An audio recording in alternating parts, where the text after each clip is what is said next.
Yeah, so it's Thursday, and Nintendo was like, "So, you want Wii U information? You do? Really? Well, here's to everything: release dates, prices for the two consoles, neither of which go beyond 120 gigs. They don't go beyond 40, and they're both like $300 at least." All right, Nintendo. I mean, hopefully your lineup can back it up. The biggest thing they really announced was that Bayonetta 2 is going to be exclusive on that thing. So, who knows? Bayonetta is really real liked by people, but I didn't think that they would have gone to the step of trying to get some sort of exclusivity agreement on something. But companies are company, they can do that sort of stuff. But today's episode isn't focusing on the Wii U. Today's episode is focusing on probably one of the most interesting game releases that's going to be taking place this year, and that's of Halo 4. And I mean, it's interesting in that the Halo story, the story of the Master Chief and the War of the Covenant, had been started in Combat Evolved and had been effectively wrapped up by going back to more or less the beginning in Halo Reach. It's not like the true beginning, it's not Harvest, but that's in books. Very good books, in my opinion, but in terms of the games, it had very much so had the beginning and the end of that storyline. But what Halo 4 is doing is it's introducing this brand new group of people. And it's doing it in a new way, more or less. So we're having a new enemy. Okay? That's the first thing. It's a brand new enemy. It's in a part of the galaxy we've never been before. And there's one really big story thing that I hope people don't forget. And that is of Cortana. For those of you who don't know, in the Halo universe, smart AIs like Cortana have a 7 human-year lifespan. Once that 7 years is up, they literally think themselves to death. They go into an endless loop of thinking and they die by thinking. Orange Monkey Evil and all that stuff.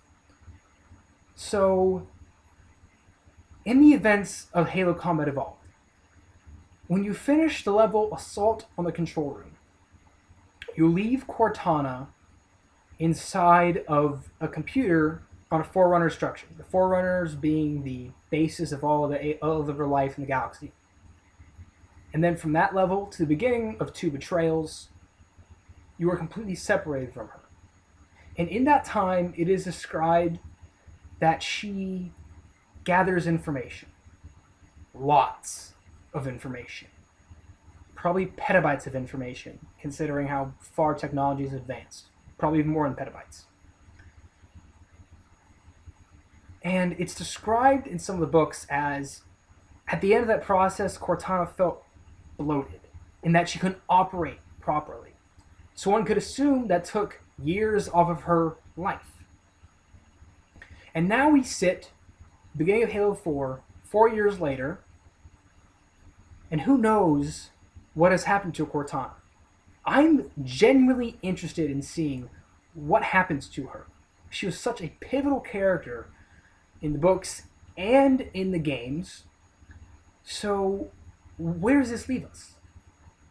It leaves us with this interesting story that, well, spawned from a lot of classic sci-fi, it ended up becoming its own sort of thing. Usually in sci-fi, the AI goes crazy and starts killing everyone, but not so much in Halo, at least. Not yet. Got the spark? I'm talking to you. But what else do I need to see from Halo 4? I know I'm going to see, hopefully, the beginning of this story, of the story of John and Cortana and their adventure to see what's happening with this new alien race. But we also have this Spartan Ops, which is this weekly, sort of episodic content that's a cooperative mission. And I love that. I said last year that I think cooperative is one of the parts of the future of gaming. And this sort of relentlessly so stands as a good example of it. Halo has always had great co-op. If you ever played Halo Combat Evolved, man, when you're driving around with one guy in the Warthog, one guy in the turret, whew, oh my gosh, that's fun. There was a reason that Halo was so well loved, even back then, was because it was a very good cooperative game. And that's continued on. When they introduced firefight mode, it blew up. It was great. It was just what Halo needed to really expand on itself. So I'm interested to see what the Spartan Ops is going to do. I think that's going to be one of the most dynamic things because of the team that's making this game. I'll get to that soon. But the final sort of major game mode is the multiplayer, called Infinity, based on the ship where it takes place. So multiplayer is canonical. So now we've got even more lore to consider. Yay. And I'm concerned almost. Not because I'm worried about maps. Halo's always had very well-liked maps. And I'm not concerned about the weapons. It's good to see a new tool set brought into Halo. I'm concerned about how they're doing classes. You could say this is a response to Call of Duty, and on the surface, yeah, it really is a response to Call of Duty. But what does this mean for Halo? What does it mean for multiplayer, specifically? Is it going to really, truly change how we have to play? Because in Halo, it's always been, do you know where the weapons are? Do you know where the power-ups are? And are you good at the game? And in Reach, this was slightly redefined with the loadout system, but only in that, you got sprint, or you got armor lock, or you got camouflage, or a few other abilities, so it wasn't that manipulative. But with very defined classes set out, I wonder where it's going to go. Because it's not as open-ended as Call of Duty, where you slot your own weapons and equipment to as great of an extent. But I see it more like being like what Tribes Ascend is right now, where you have, this predefined class does this one does this. And it sits in its own right. So, what does that say? Is Halo going to be successful?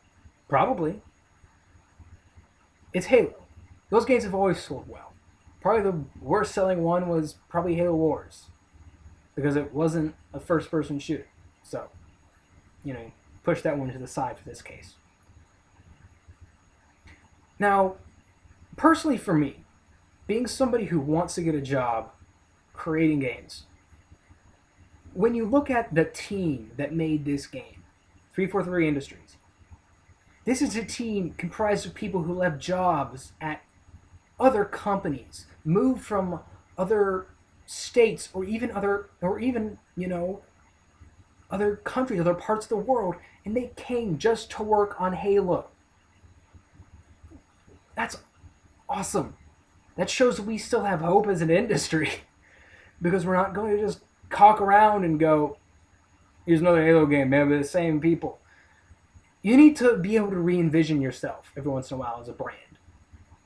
That's what happened with Halo. So I hope other companies and other franchises can go, maybe we should change something. Give to new people who care about the game, but want to make it their own. And I can only hope that 343 Industries has really made this the 343 Industries Halo.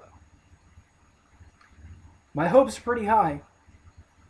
How about yours? I shall see you all wonderful people next time.